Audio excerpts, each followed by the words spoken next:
मनपूर्वक आभार मानतो आणि आपल्या सर्वांना रमजानच्या शुभेच्छा देतो। एक इच्छा व्यक्त इथे अशी करतो की मला वाटतं मुस्लिम बांधवांतर्फे या शाळेतील सर्व विद्यार्थ्यांसाठी ईद निमित्त ईद झाल्यावर ईद मिलनाचा कार्यक्रम ठेवला जावा आणि सर्वांना शिरखुर्म्यासह ईदचा जो संदेश आहे तोही मुलांपर्यंत जावा, जेणेकरून हा जो बंधुभाव आहे जे वास्तव आहे।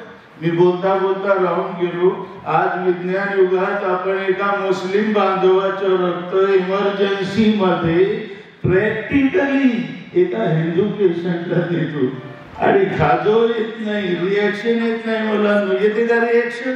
चालतं।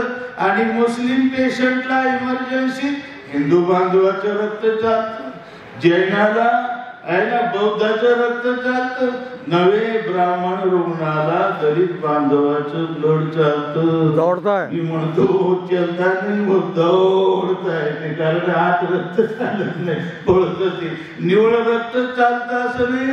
डोळे चालतात, मरणोत्तर नेत्रदान, बरोबर ऐकलं ना?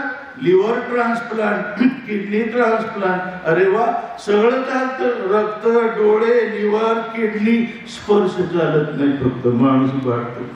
एक ग्लास पाणी प्यायला चालत नाही। असो, या भारतात बंधुभाव नित्य वसुदे देवरची असादे ही प्रार्थना राष्ट्रसंत तुकडोजी महाराजांची भगवंताच्या अल्लाहच्या चरणी करून थांबतो। धन्यवाद।